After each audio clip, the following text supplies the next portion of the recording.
শুধুমাত্র একটি ডিম দিয়ে ক্যারামেল পুডিং বানাতে হলে প্রথমে আমাদের ক্যারামেলটা তৈরি করতে হবে, আর সেই জন্য প্রথমে চিনিটাকে দেওয়ার পর আমরা প্রথমেই নাড়াচাড়া করব না। যখন নাকি উপরে দেখবো একটু লালচে কালার চলে এসেছে তখন নাড়াচাড়া করব। তাছাড়া যদি চিনি দেওয়ার সাথে সাথে আমরা চামচ দিয়ে নাড়াচাড়া করতে থাকি তাহলে সেই ক্যারামেলটা পারফেক্টলি হয় না। সেই জন্য যখন নাকি অল্প একটু কালার চলে আসবে তখন আমরা এটা একটু নাড়াচাড়া করে দিব, যেন পুরো চিনিটা একসাথে ক্যারামেল কালারটা সঠিক পরিমাণে আসতে পারে। এই ক্যারামেলটা তৈরি করার সময় চুলার আঁচ বেশি স্পিডে রাখা যাবে না, লো ফ্লেমে করতে হবে যেন পুড়ে না যায়, পুড়ে গেলে তেতো হয়ে যাবে। আমাদের ক্যারামেলটা প্রায় পরিপূর্ণ হয়ে গেছে, সেই জন্য আমরা চুলা থেকে নামিয়ে যে মোল্ডে আমরা পুডিংটি তৈরি করব সেই মোল্ডে ঢেলে নেওয়ার পর চার সাইডে সেটাকে সুন্দর করে ছড়িয়ে দেবো যেন পুডিংটার গায়ে পারফেক্টলি এই ক্যারামেলটা লাগতে পারে। কিছুক্ষণ আমরা ঠান্ডা হওয়ার জন্য এটি রেখে দেবো। ক্যারামেলটা সম্পূর্ণ বাটির সাথে মেশানোর পর এটা সেট হওয়ার জন্য আমরা কিছুক্ষণ রেখে দেবো। ওইদিকে ডিমের মিশ্রণটা তৈরি করে নেব। এই জন্য আমাদের প্রথমে একটা রুম টেম্পারেচারে থাকা ডিম নিতে হবে। ডিমটা অবশ্যই রুম টেম্পারেচারে থাকতে হবে, তা না হলে পুডিংটা পারফেক্টলি হবে না। যদি ফ্রিজে থাকে তাহলে এটা আধা ঘন্টা আগে বের করে রাখতে হবে। ডিমটা আধা ঘন্টা পর যখন রুম টেম্পারেচারে চলে আসবে তখন সেটাতে অল্প কিছু চিনি দিয়ে একসাথে মিশ্রণ তৈরি করতে হবে এবং সেটা একটা হ্যান্ড উইচের সাহায্যে করতে হবে। যদি হ্যান্ড উইচ না থাকে তাহলে আপনারা চাইলে কাঁটা চামচ দিয়েও করতে পারবেন।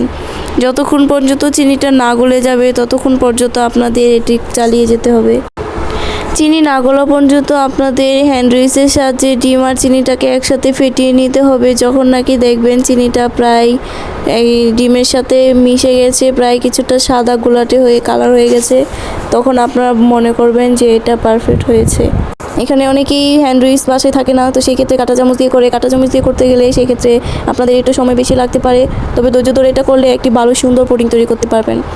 এইভাবে প্রায় আপনারা 10 মিনিটের মতো করলেই এটি এনাফ। 10 মিনিট পর দেখবেন অনেক সুন্দরভাবে এটি মিশে গেছে। যখন দেখতে পাবেন সম্পূর্ণ চিনিটি এর সাথে গলে গিয়েছে তখন মনে করবেন এটি পারফেক্ট। এখন আপনি যে ক্যারামেলটা রেখেছিলেন সেই পাত্রে এটাকে সম্পূর্ণ ঢেলে দিবেন। আমি এটি অফ ক্যামেরায় ছেঁকে নিয়েছিলাম, যেটা আপনাদের দেখাতে ভুলে গেছি, তবে আপনারা ছেঁকে নেবেন। ছেঁকে নিলে এটি অনেক সুন্দর হয়। এবার চুলায় দেওয়ার জন্য প্রথমে একটি সিলভারের হাঁড়ি বসিয়ে নিলাম, তার উপর একটি চুলা স্ট্যান্ড দিলাম। এর নিচে কিছু পানিও আছে যেন পুডিংটা প্রপারলি সিদ্ধ হয়, ভালোভাবে হয় সেই জন্য। এবার পুডিংটার ভিতর যেন পানি না যায় সেই জন্য এটার উপর হালকাভাবে একটা ঢাকনা দিয়ে দিবেন, কিংবা স্টিলের থাল থাকলে সেটা দিয়ে দিতে পারেন। আমি যেহেতু এখানে পানি ইউজ করেছি, কাপড় কিংবা বালু ইউজ করিনি, সেক্ষেত্রে বলক আসার পর এটা কাঁপতে পারে এবং ভিতরে পানি প্রবেশ করতে পারে, সেই জন্য আমি একটি পাথর দিয়ে দিলাম। এবার আপনি ঢাকনা দিয়ে ডেকে চুলাটাকে লো ফ্লেমে রাখবেন যেন পুডিংটি প্রপারলি হতে পারে। কোনোভাবেই চুলার আঁচ একেবারেই কমানো যাবে না কিংবা একেবারেই বেশি স্পিড দেওয়া যাবে না, হাই টু মাঝারি ফ্লেমে রাখতে হবে, তাহলে পুডিংটি সুন্দরভাবে হবে। এভাবে 10 মিনিট রেখে দেওয়ার পর 10 মিনিট পর যখন আমি এটা খুলি দেখতে পারবেন আপনারা কত সুন্দর হয়েছে। এটাকে হয়ে ভিতরে ঠিকভাবে হয়েছে কিনা সেই জন্য একটি টুথপিক দিয়ে এটা আমি চেক করে নিলাম। আপনারাই দেখেন টুথপিকের গায়ে একটিও লেগে থাকেনি, তার মানে আমার পুডিংটা পারফেক্টলি হয়েছে। এক্ষেত্রে আমাকে পুডিংটা এখনই নামাতে হবে। নামানোর পর এটা কিছুক্ষণ রেস্টে রাখবো। রেস্টে রাখার পর যখন নাকি পুডিংটা দেখবেন ঠান্ডা হয়ে গেছে, তো সেই ক্ষেত্রে ঠান্ডা হওয়ার পর এটা ফ্রিজ আপ করতে হবে। ফ্রিজে রাখার পর যখন এটা প্রপারলি সেট হয়ে যাবে, ঠান্ডা হয়ে যাবে, তখন এটাকে মোল্ড আউট করতে হবে। আমি খুব সুন্দরভাবে এটাকে মোল্ড আউট করছি যেন পুডিংটা ভেঙে না যায়, যদিও এটা ভাঙবে না। অনেক স্মুথ এবং স্পঞ্জি টাইপের হয়েছে আমার এই পুডিংটি, প্রায় পুডিং কেক বললেই চলে। অনেক সুন্দর হয়েছে দেখতে, মাশাআল্লাহ। অনেক কালারটাও অনেক সুন্দর পুডিংয়ের।